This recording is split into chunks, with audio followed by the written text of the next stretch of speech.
And welcome to the third session in our Reimagining Student Aid convening this week, hosted by the Association of Public and Land-Grant Universities and the TIAA Institute.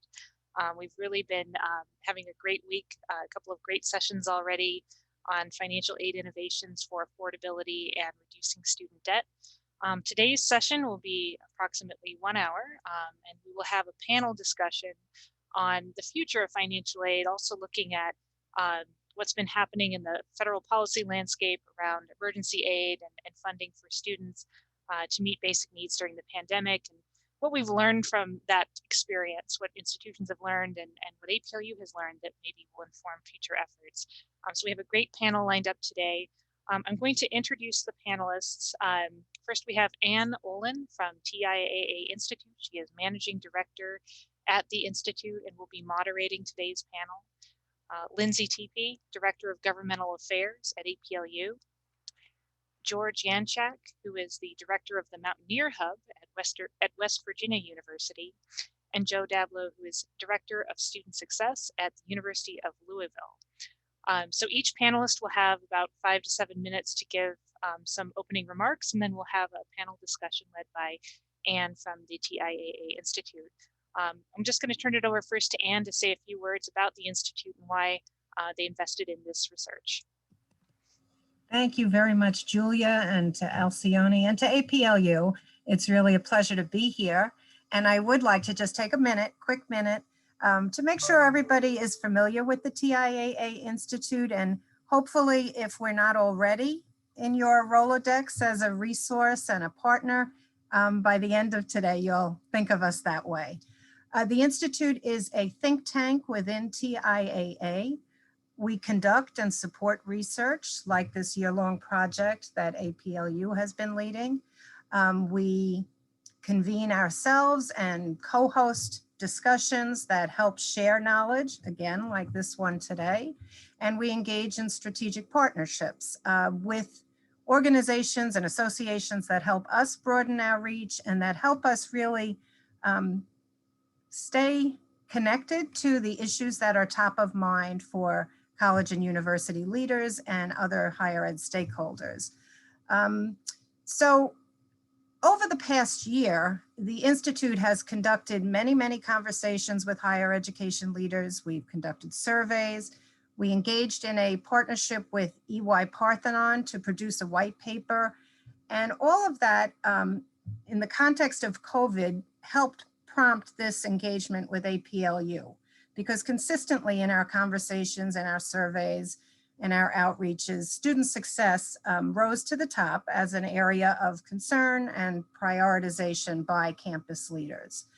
And we know that affordability has very real and near-term implications for access and completion, but we know that there are longer-term implications for broader financial wellness for students, with implications for life decisions like getting married, starting a family, buying a home.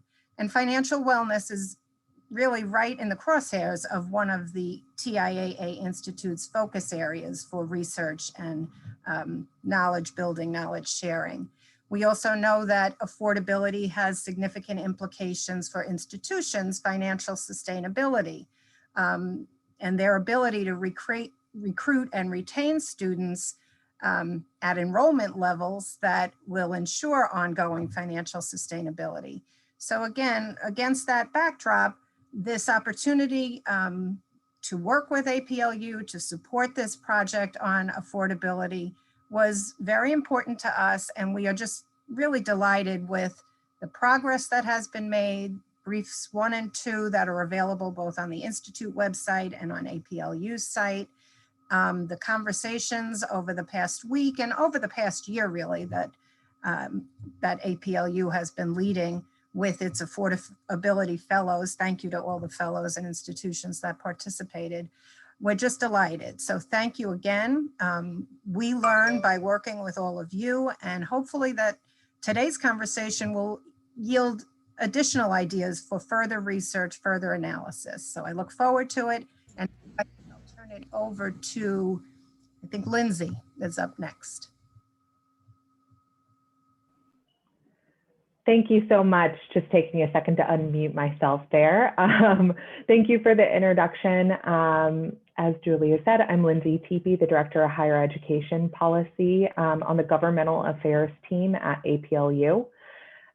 We work very closely with the other teams across APLU, but for those of you who aren't as familiar with the governmental affairs work, we really spearhead the federal relations aspect of APLU's work, connecting with congressional leaders as well as leaders in the administration to really connect the research that APLU does in partnership with our institutions to the Hill and to the administration. And so I wanted to take a few minutes today, and thank you to the team for inviting me to talk to you a bit about our advocacy work and situate some of the research, particularly around the TIAA Brief 2, within what is happening at the federal level for COVID relief and within our advocacy work at APLU. I have a couple of slides I put together. I promise I won't go into too much detail, but as I'm talking about different pieces of legislation, I find it helpful to have it up there as a reference. So thanks to the team for pulling that up, and we can go to the first slide. So the COVID-19 relief that we have been advocating for from the very beginning is situated primarily around the higher education emergency relief funding that Congress has provided. There have been 3 different packages to date, and you will hear more about the research that our team did around the CARES Act emergency relief, but there have been 3 different rounds of funding that have so far passed Congress.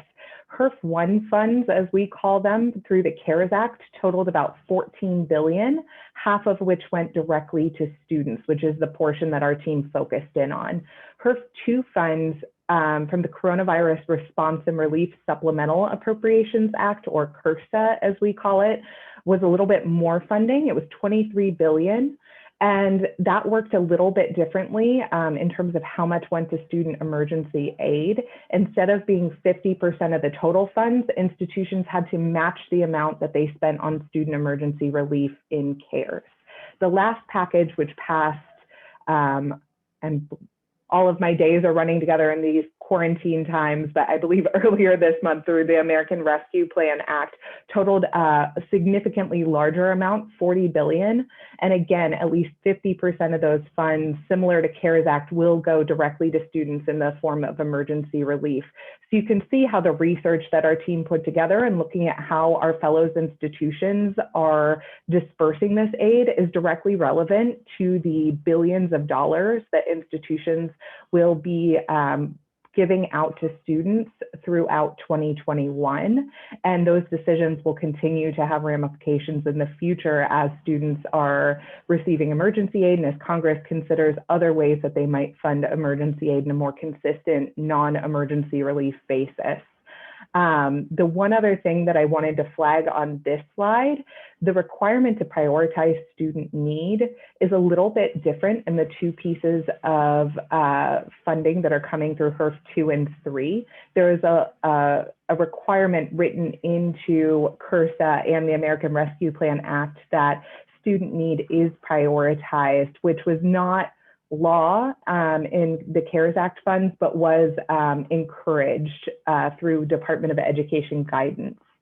Next slide, please. One of the things I did want to flag, I won't go into high-level detail, but we're happy to share these slides with everyone on the call after if you want to dig in a little bit more. The student emergency aid allowable uses have, as we go into in the report and as the team really nicely lays out, the funds must go directly to students.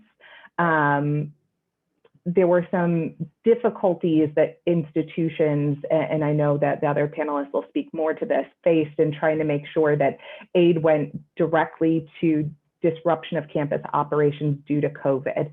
There are more flexible uses of funds for HERF 2 and 3, and in part of that, part of those changes came directly from our institutions conveying to our researchers and to our team on the governmental affairs side that those restrictions made it harder to get the dollars out the door to students. So that change in law that you see and throughout those columns was a response to on the ground what you all were encountering and what we were hearing. Next slide, please. The one other major piece of our advocacy has been around student eligibility. It was a huge finding from the report and from our members that we're hearing from on the governmental affairs team every day, that student eligibility constraints, particularly around Title IV eligibility and the exclusion of DACA and international students, was logistically made the program more difficult to administer and also created huge equity concerns. Some of those pieces have been addressed by Congress and the Department of Education. The Department of Education, as it administered or as it dispersed HERF 2 and 3 funds, very clearly said that the Title IV eligibility requirement is no longer in place for those additional funds. The one ongoing piece of advocacy that our team has been engaged on is with the Department of Education around the eligibility of DACA and international students.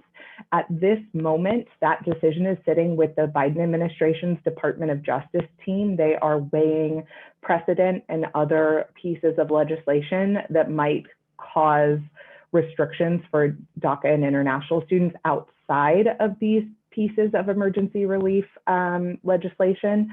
So we're waiting to hear back from the DOJ on that. But we have continued to engage the Biden team, the Domestic Policy Council, and other groups just to really convey the importance from an equity perspective of having DACA and international students eligible for these funds.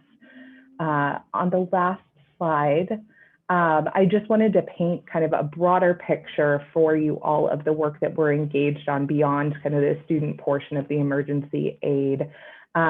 We are addressing a whole host of ongoing implementation challenges, some of which are being seeded from you all as you're looking to administer these programs on campuses and digest sort of the HERF 2 and 3 requirements and figure out the new distribution for those funds on campus.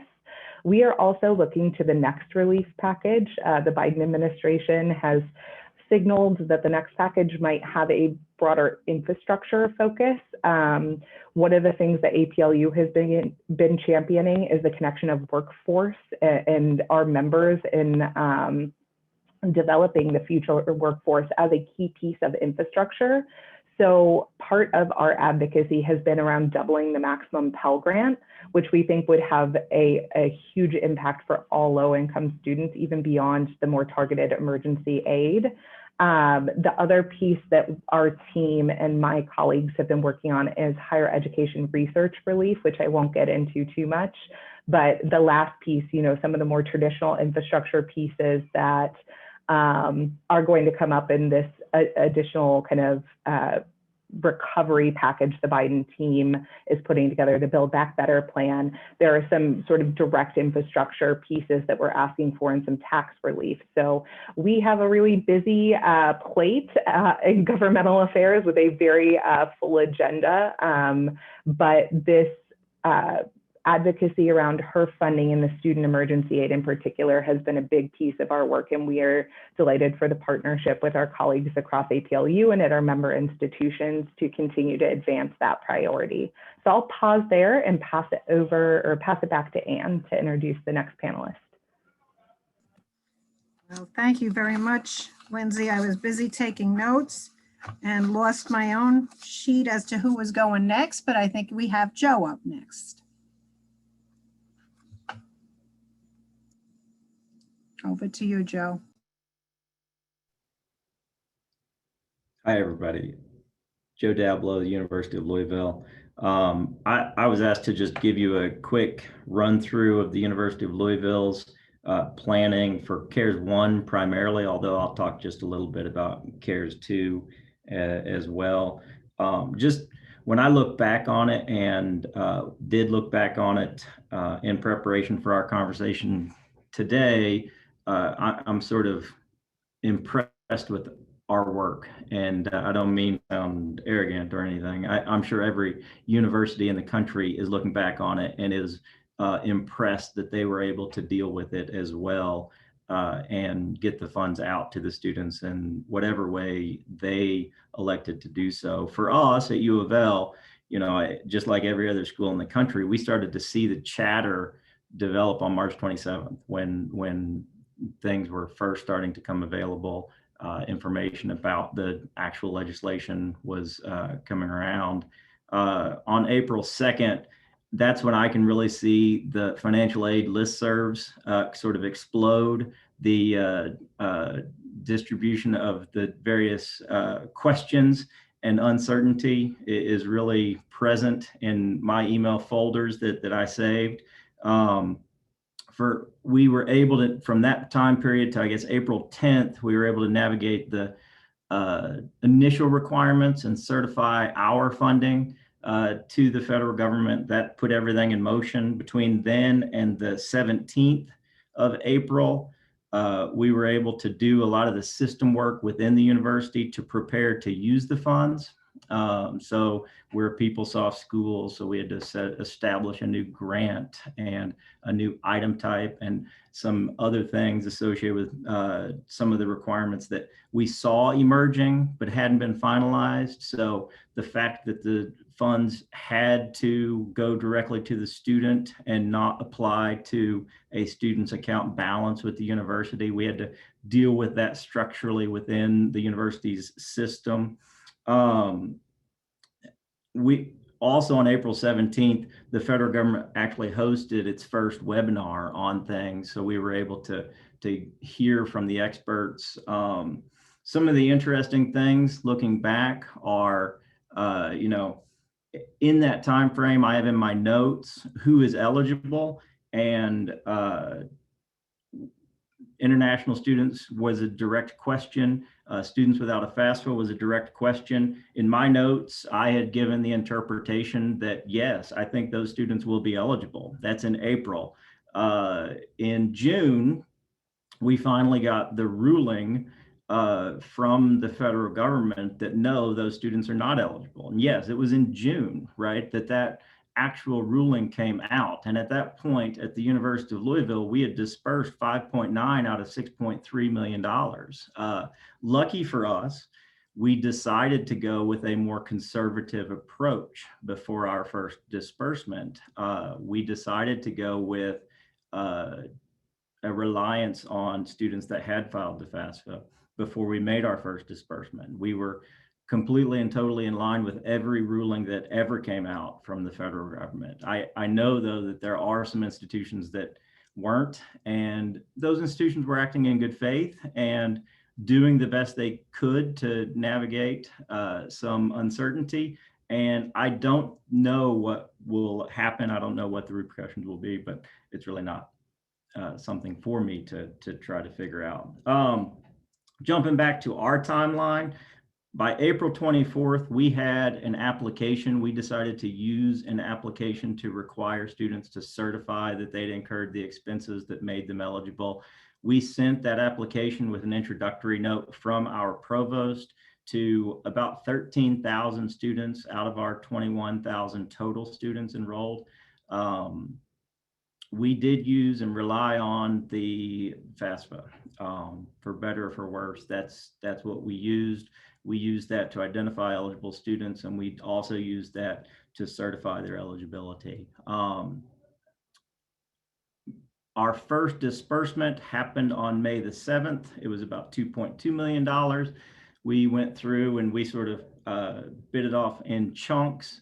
And by August the 16th, we were done. And in fact, by the first week of June, we had dispersed 99% of our funding allocation. But then we had slowly rolled through to find the last few students. We had about 3,500 total students benefit from CARES Act distributions. And again, our allocation was the $6.2 million. I would like to just emphasize a few other things that happened from the legislation that weren't CARES distributions. One was we got some relief for federal work study provisions so that students could continue to receive compensation. That was a big deal to those students. It was a few hundred on our campus. We were able to move some money from work study to SEOG and give additional block grants. That also enabled a few $100,000 to go to students with high need. And finally, and potentially the biggest impact was we got a lot of relief on who we had to review to return federal aid for because of withdrawals. And that was a huge deal because that is something that can stop students in their tracks regularly if and when something happens in the middle of the semester and their federal aid has to be reconsidered. So, looking back on CARES 1 is an interesting exercise. I'll leave it to smart organizations with rigorous analysis to determine the lessons learned and try to use it to help shape policy going forward. For CARES 2 at the University of Louisville, we also have finalized and finished our disbursement.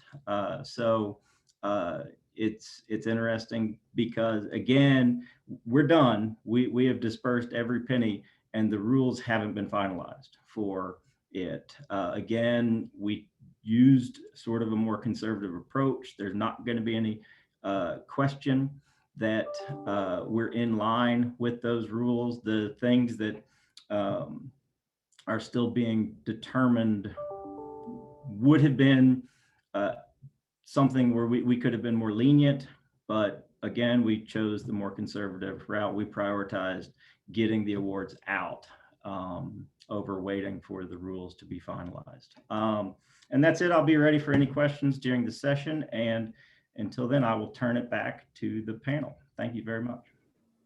Thank you, Joe. Very interesting. Again, lots of notes, lots for us to talk about. Okay, George, over to you. Hi, again, my name is George Yanchek. I am with West Virginia University. And first, I want to thank the APLU for allowing us to be part of this, and learned a lot from a lot of colleagues. So to let you know how WVU approached this, we first consulted with a number of folks on campus when the information came out. So senior leadership was involved. My supervisor, who was the director of financial aid, executive director of financial aid, as well as an assistant vice president, worked with, again, senior leadership, finance, our legal team, and the provost office to make sure we were contacting students properly, to make sure that we were interpreting the law properly, which, as Joe already mentioned, didn't really get finalized until after most of the awards were made. So we also did a very conservative approach, and we wanted to make sure that we got those students that needed it first and foremost, but we wanted an application available first because there were so many things that were in the original legislation that said they had to be Title IV eligible, that it needed to be spent towards specific requirements for transportation or room or meal allowances affected by COVID. So we originally did an application. So our provost sent information to all students across campus to inform them of the application and the requirements to be Title IV eligible. So we collected the data from those students and again, asked for specific things. What was their reason for the request? How were they going to use those funds? What if they were receiving unemployment at the time? Because again, that was something that was a change too. So we wanted to know if they were receiving unemployment and what state they were receiving the unemployment. So there were a number of things that we collected in the application for awarding. Again, as I said, our provost sent the information out. The application was online. Students would apply using their WVU ID, and the information came to us. We did let them know that they had to be degree pursuant. We let them know that they had to be Title IV eligible. But again, we do have a number of students that don't file a FAFSA. So how could we determine if they were technically Title IV eligible or not? That was a concern. So again, we, as U of L did, we were very conservative in how we awarded those. So we also stated at WVU that we wanted to try to prioritize those seniors who were going to be graduating in May, because we didn't know if we waited to award them until May, if seniors would not be eligible because they graduated and were no longer attending. We also prioritize students who are over half-time because they were making that commitment to be a student first and foremost. So we tried to award those students first. That's the approach we took. We did find some issues when we had the application. Number one, not a lot of people applied. We did have quite a few applications, but for 30,000, an institution of 30,000 students, we thought we would have a lot more applications roll in with a lot more questions. We did in their communication also give a website with FAQs. We gave an email address so that students could contact the coronavirus. We call it the Coronavirus Task Force. And then any financial aid questions could be directed to our staff at the Mountaineer Hub, which is, again, our one-stop shop. We started awarding in April. So we looked at those that applied. We tried to find any inconsistencies, which we did find some students that, for example, were Title IV eligible, but did not show up on our reporting. And the reason they didn't show up on our reporting is because we have also regional campuses, and the way they were being coded in the system said, this person is a regional and they're not supposed to be on this campus, so they're a visiting student. Well, we found, again, about 40 to 50 students. So we did a hand check even. After all of the applications, we did go through thoroughly to hand check those to make sure that the students that we are awarding were the most needy students to get those funds out. We started awarding in April. And again, one of the issues that we had to deal with was how can we get this in their hands immediately and not have this funding count towards financial aid and be able to go to the student without being credited to any past balance they have or current balance they have. So again, we work with finance and ran some reports so that we immediately put that funding, again, a detail code on our student account side in Banner. We are a Banner school. So that the funding immediately went on and a refund was produced immediately on that detail code, so that we did have tracking purposes for auditing on the day that we awarded it and to make sure that it went out as a refund and did not get credited to any past due balance or any current balance the student may have. So that took some innovation and timing to make sure it worked properly. We awarded, once we awarded everybody that filed the application and we had a little bit more guidance, we then used the FAFSA. And we looked for students who filed a FAFSA who did meet Title IV eligibility requirements. So of course we looked to see if they had any financial aid, federal grants, or federal loan programs. We included both undergraduate, graduate, and professional students, I should say not both, but all three, in our calculations for awarding. We decided what we would do is award $1,000 to Pell eligible students and $750 to non-Pell eligible students. WVU had a little over $10 million to award to our students in the CARES grant. And we awarded over $6 million to our spring students. So we were able to get that money turned around by April 30th and have $6 million out the door to our most needy students. Again, we did do some block awarding after the application process went through to find those Pell eligible students that did meet the other qualifications. As you all know, online majors could not be included, must be degree seeking students, must be Title IV eligible, could not be, as you said, international students. So we were as conservative as we could be to get that money out the door. Then as we moved on to the summer, we decided we did not want to do an application anymore. Now that we had a little bit more guidance, we wanted to try to make that easier and not have students jump through an additional hoop. So at that point, we were able to award students. Some students still found an application and applied. So we did find 400 students in the summer that applied. So we were able to award those students. And then we were able to award another 2,000 students in the summer. So by the end of our summer, as we moved into mid-August, we awarded all $10 million. We awarded over 8,000 students in the spring, another 2,000 in the summer, so almost 10,000 students to award that $10 million. And again, as we move to CRSA, we did also make that a much easier process.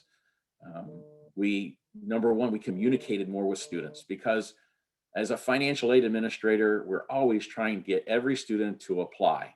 We always want them to apply. We tell them our priority dates. We give them filing deadlines and ask them to do this. But it never really hit until COVID hit. And now students, again, the only way to assure someone was Title IV eligible was to make sure they had a FAFSA on file. So this was a very big push for us currently to make sure students are filing that FAFSA, because again, we don't know what the next round or next legislation will say, who is eligible and who is not. So by making sure that FAFSA is on file, it's at least there. Now we have data that we can pass on to organizations and say, well, we estimated we would have 18,000 of our approximate 30,000 students eligible. But again, we were only able to award 10,000 students. Some of those were duplicated between the spring and the summer, but we could have definitely awarded many more students had we had the opportunity, and if students would have just completed the FAFSA. So that was how we awarded it. You know, some of the things that we found, again, as we move towards this second round of CRSA, it's become much easier. We've already awarded all but $500,000 of our CRSA grant. We have also been able to use this to help with emergency funding at the university. So if students were not qualifying based on our application process or our limitation on the EFC threshold, we had students apply for emergency funding through the university. We worked with our foundation, and we had students send testimonials, using social media, how this affected them and how this helped them, this funding from our foundation. And our foundation immediately raised $500,000 in a month to help additional students that we couldn't help because of the CARES Act. And it has been something that's ongoing. We are still assisting students. The foundation has still been raising this money. And again, the testimonials from the students have been amazing. We get comments and compliments regularly from the donors about this. So again, we're very appreciative. Again, there were some struggles, but we were able to get all that funding out, and we look forward to this next round.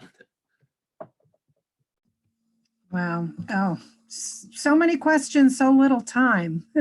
And I'm sure I'll encourage the audience to please submit questions you may have via chat.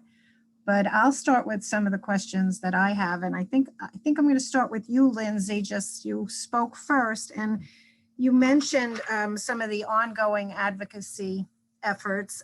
Specifically, you mentioned a focus on the DACA students and international students, and even further out, connection of workforce development concerns. Can you prioritize maybe one particular area of advocacy focus and tell us how APLU institutions can help? How can they contribute to advancing the prioritized initiatives that you all are working toward? That's a great question. Thank you so much. And I would say in terms of the existing higher education emergency relief funds for students, in particular, the piece you raised around DACA and international students, unfortunately, that has really gotten even out of our hands. It's at the Department of Justice. And so, I think they've heard us loud and clear about what the community wants. Hopefully we get a positive result. The current piece that we're working on around doubling the Pell Grant, I think is a great space where we could use all the member support we can get. Many of our members signed on to an institutional sign-on letter that actually went out this morning in support of doubling the maximum Pell Grant.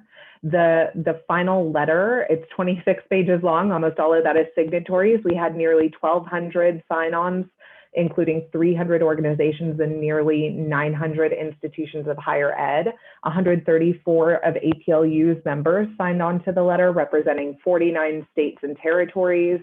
And that was really courtesy of your president's offices. You all, like NASFA was pushing out this effort. So we work with the financial aid administrators quite a bit as well, and all of your government affairs colleagues. That letter is sort of the first step in what we're hoping is a much broader campaign. And I think, where we are really hoping to push things forward is in feeling, we have some of the top-down pieces in place, but I think the bottom-up grassroots efforts are just as important. And as George was talking about, student testimonials are always a valuable piece here. Emergency aid, and particularly the HERF funds, are great one-time infusions of dollars, but Pell Grants are here to stay, and a doubling of the Pell Grant right now, it's at $6,495, I want to say. So when we talk about doubling, we're talking about up to about $13,000. That at most APLU member institutions, the average cost of a four-year public degree is about $10,000. With all the non-tuition costs, the bill gets higher. A $13,000 maximum Pell Grant, if that was part of your financial aid package, that would make a huge difference for students. And so we are putting together some materials, facts, figures about the Pell program and what that doubling would do. And I think ways that you all are able to think about what that impact would look like on your campus communities and contribute to the effort. All of that would be incredibly helpful as we build support and momentum around this effort. It might not all happen in 1 year, but we like to shoot big. And even if, the resulting campaign ends up in a $2,000 increase or whatever that would look like, it's extra money in the pockets of our students. And I think, anything your campuses can do to help here would be awesome. Thanks very much, Lindsay. So we have our marching orders. You gave us some clear ways we can contribute and support your efforts. As I listened, Joe, to you and George, and I think, Joe, you started out by saying how impressed you are with your own institution's ability to get funds out. And I echo that. I'm impressed with your institutions, George's institutions, all of the institutions' efforts. I think what I heard too, though, is you were proactive, and we didn't see maybe as much proactiveness on the part of the students seeking the funds. And I get that. I have 5 kids. I don't know that they even know what a FAFSA is, even though they're all, I'm on my last kid, and it's a struggle. Can you say a little bit more about communicating to the students? I worry, have they gotten used to these extra paychecks without even understanding where they're coming from? And how do we manage expectations that those future CARES infusions aren't around forever? So maybe George and Joe, you can comment a little bit on the communications, what works, what doesn't, whether families need to be involved, and how do we manage expectations for the future? Maybe we'll, George, Sure. you want to go first, and then Joe? Okay. Well, again, communication, again, working in a one-stop shop area where we are directly communicating with students on a daily basis, we find that it is hard for them. It's hard to find a way to communicate that best fits them.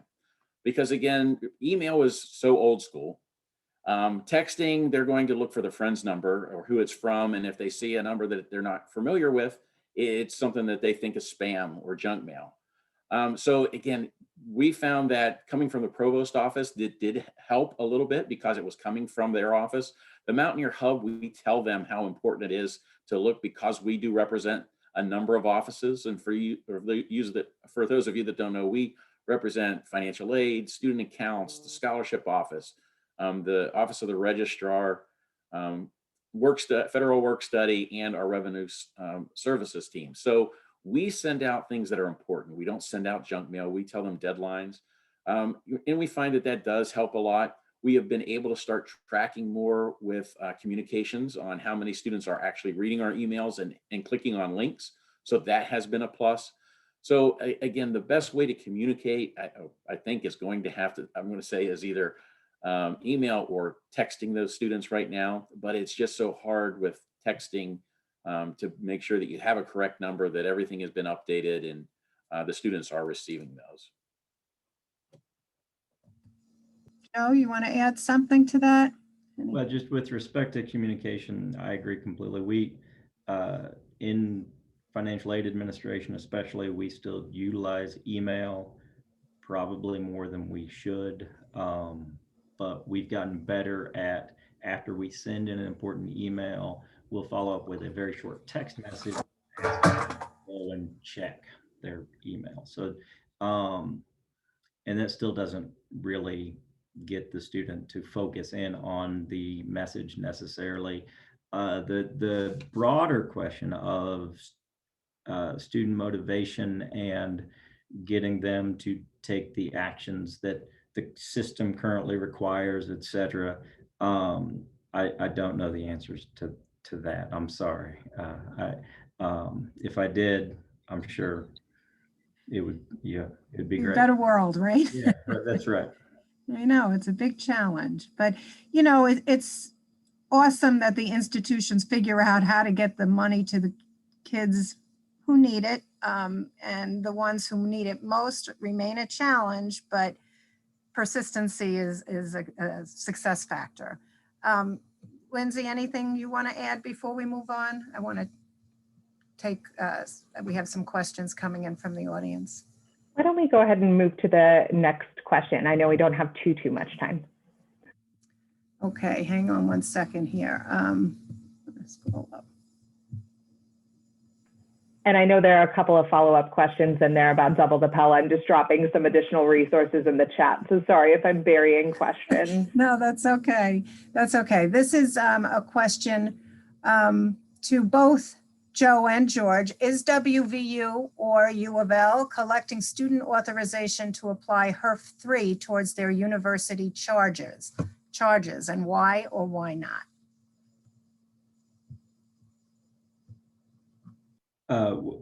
We don't know yet. I can give you my personal opinion. For what that's worth, it's worth nothing, but here it is. I think we should. I think we. I understand CARES 1. CARES 1, the concern was the students literally didn't have the money necessary to put food in their stomachs, right? So do not let the bill to the university impede getting them that, right? For CARES 2, we bypassed university charges completely and totally again.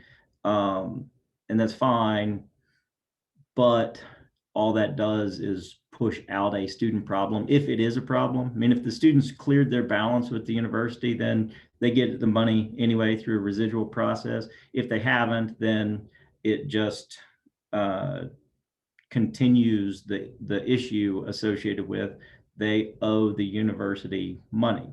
And at some point, that has to be resolved and dealt with. So with CARES 3, we don't know right now if it's easy to do. We'll probably set it up to apply to university charges. But if it's really difficult, I mean, the CARES 2 situation was we could have students opt in, but we found it to be really difficult. So we just bypassed the student accounts for every CARES 2 distribution we made. At West Virginia, we did for the SRSA, the second one, we did ask students who had a balance on their bill. We had 458 students, just to be exact, respond and say, yes, please use that to pay the bill. And then we found out that some of them had actually paid the bill in the meantime before we actually made that award, because again, we made our first round of Pell eligible students who had a bill paid in full. We get that money out as quickly as possible. Then we asked students who are Pell eligible that owed a balance, do you want us to use this to help pay your bill balance down? Then we went on to non-Pell eligible that had it paid in full. So we did end up utilizing that. Again, not everybody used the full amount. There were only a couple of folks who actually owed the full balance of that $1,000. So I'm sure we will utilize that. We did not have major problems setting it up and having that credited before the refund was sent out. So it seemed to work well. Again, not a lot of students took advantage of it, but the ones that wanted that, especially to help with registration, it did help them right away. Okay, thank you. If we step away for a moment from the CARES Act specifically and think more broadly about just affordability, if success was guaranteed and you had all the resources you needed, what bold step, what bold innovation would you most like to move forward with? And that's for all three of you. I mean, and anyone can respond in any order. Well, again, if money was no issue, of course, we would love to see everyone be able to, that wants to attend a college or a junior college or major university, be able to do that and do that for free. But again, if there were some way, the doubling of the Pell Grant would make a huge impact, especially for students attending West Virginia University. Because again, for our in-state students, that would help them pay their full tuition fees and a large portion to go to their housing and meals. So that would be great. But again, it would be great if we could target some individuals and help meet a percentage of those needs. West Virginia, for example, we have over half of our students are from out of state. I think it's 51% at the last count. So if we could find a way to target and promise a percentage between our grants, university scholarships, and then some other funding to say, we will make sure that when you leave that you have a debt that isn't too much. We don't want them to leave with the $30,000 of loans that they're offered. But unfortunately, as it is now with Pell Grant where it is, the SEOG with the amount that we can award, it's very limiting, and we can't help as many students as we'd like. So that would be something I would love to see us be able to do between federal and our institutions and state to find it a way to make it more affordable for everyone, in-state and out-of-state students attending. I see you nodding, Lindsay. Do you kind of just buy into that whole? I would agree and echo those points, and also add, I think one piece that we focus on as well is how even looking at the fact that after the Great Recession, state funding had not fully caught back up with where it was prior to 2008. And now with the coronavirus and the impacts on state budgets, there are potentials for further state cuts. Finding ways to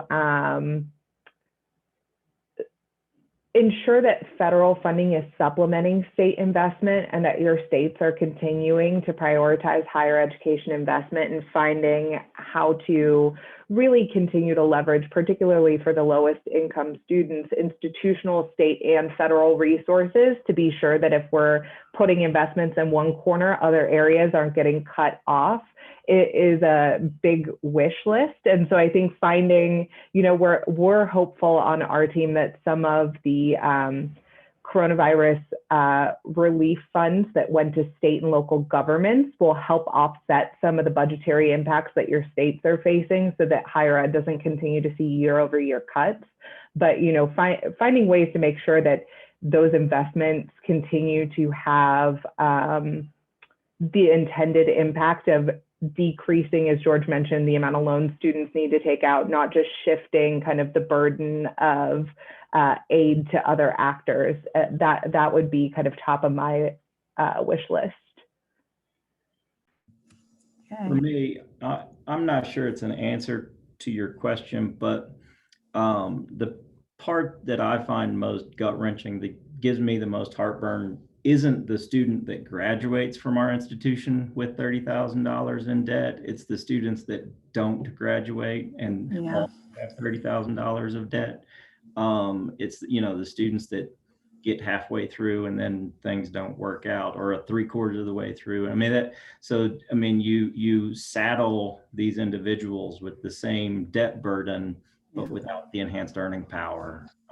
And that's the piece that it is difficult to watch and see and work with, et cetera.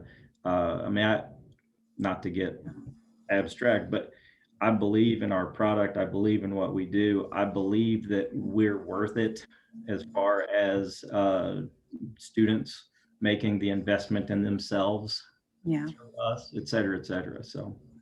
Yeah, Joe, that resonates very much with me and with the TIAA Institute. We do invest quite a bit in studying issues related to completion. And let me ask all of you, what is your view on financial education for students and or families? Does it work? Is it worth it? Is there an aptitude for taking on financial education so that they understand better the value of a higher education degree and how a loan now might be worth the payoff later? So any comments on financial education programs, value? Would help us. Again, I think one thing is it has to start much earlier than, unfortunately it starts. Usually it's junior year of high school. That's when students are being talked to from approached by colleges, or when they start doing their tours and talking to admissions counselors, or going on campus and visiting and talking to a financial aid representative. But by then it's almost too late. That's something I think we have to start earlier in primary school, where we're getting the parents involved, where FERPA's not involved, and we can talk to them and say, hey, look at these 529 plans, start saving now. Yes, a 529, unfortunately, on the FAFSA, it's going to ask you certain questions about what you've saved and what you haven't, but that money will be there to help. It's going to grow an investment. And as you said, what are they going to benefit from? Yes, when is it time to take out a loan? When is it not? We want to try to teach our students that are currently in our school, hey, we have this loan, you're being offered this loan. And we do at WVU offer the full subsidized and unsubsidized that they qualify for. We don't do plus, but just because we offer it doesn't mean you have to take it. And I think that's something that some of our students, they see money, they see it as an option, but they don't realize that, number one, loans are financial aid. They'll say, no, I don't get financial aid, I get loans. Well, yes, that is financial aid, and that's unfortunately something you have to pay back. So I just think we need to start educating as early as possible in reaching out to those primary schools and middle schools, so that parents understand, especially those students may be the first generation in their family to go. I'm just going to connect back to something, Lindsay, you said earlier.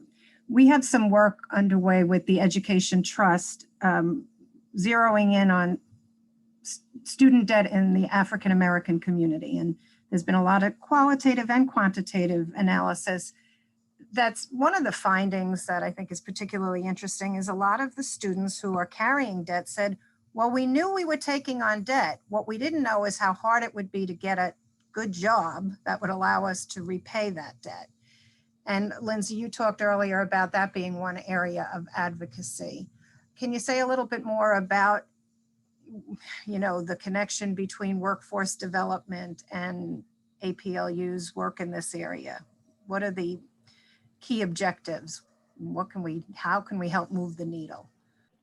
That's a really great question. And I know across APLU, there are a lot of different pieces that our program offices are doing to think about how to connect our work with broader workforce development. I think, the couple pieces I would add here, one of our key priorities on the government affairs team is around having more comprehensive student outcomes data in higher education. A piece of legislation that we have come out very strongly in support of is the College Transparency Act.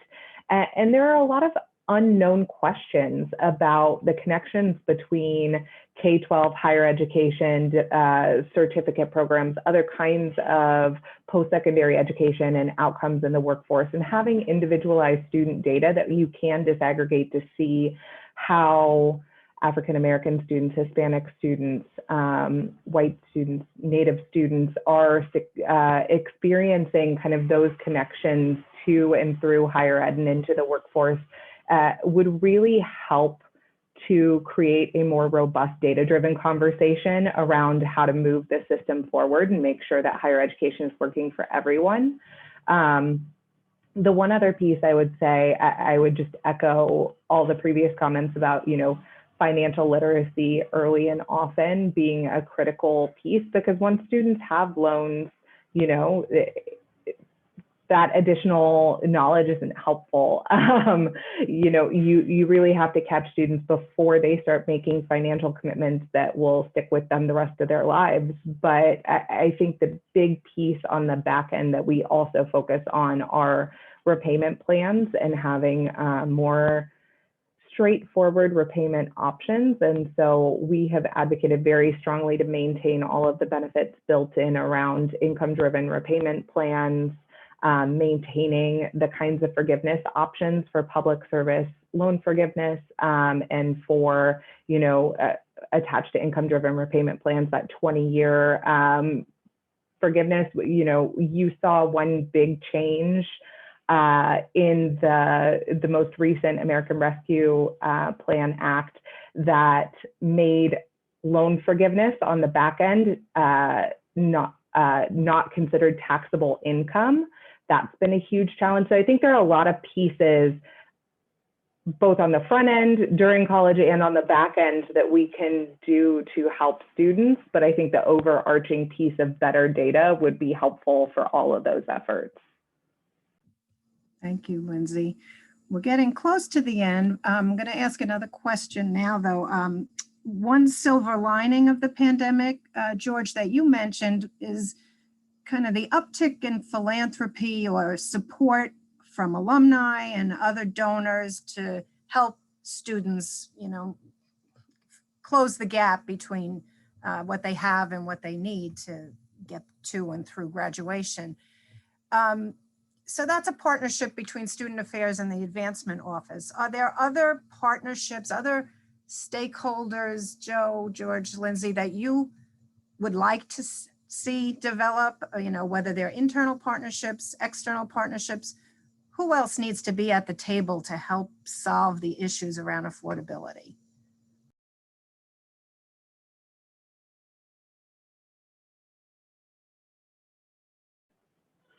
I can just start with some broad thoughts. I think you've mentioned a lot of the key players here. We've talked about federal, state governments, institutions. We've talked about sort of the charitable donation side of things, philanthropy, and you mentioned the workforce community, the Chamber of Commerce, other employers, both through, increasingly you see employers offering to help pay for higher education. That is kind of an important development. You see research organizations like the Education Trust that we work closely with, as well as TICAS, which is the Institute for College Access and Success, if I get all of my acronyms right. And there's a robust research community and advocacy community that I think is at the table thinking through policy solutions.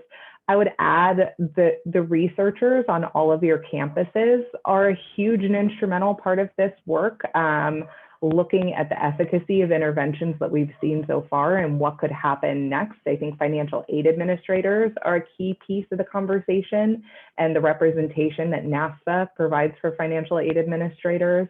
There's no shortage of people interested in higher education. I think that the difficulty can sometimes be bringing all the different robust conversations happening in each of these communities together.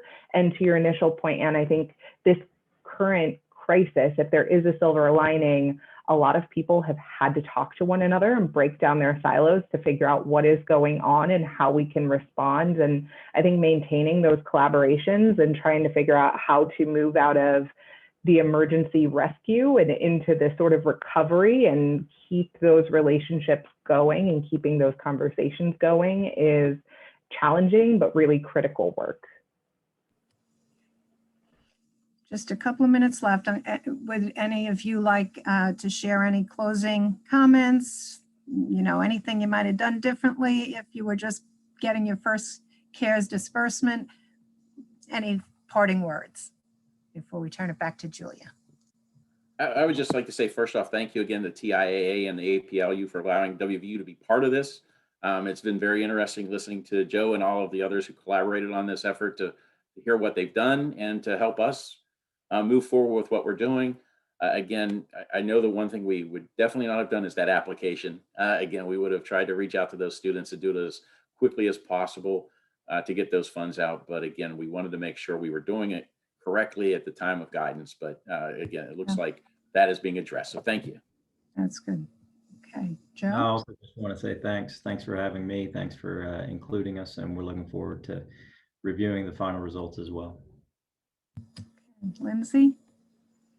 Echoing everyone's thanks. It was great speaking with you all. I'm so appreciative to the rest of the team at APLU for all of the research and work that they put in collaborating with our institutions. It was a pleasure to read that research and bolster the investments of TIAA, and that effort on all of your behalf really just bolsters our work and makes the federal stakeholders we engage with so much more responsive. So thank you, and please keep it up.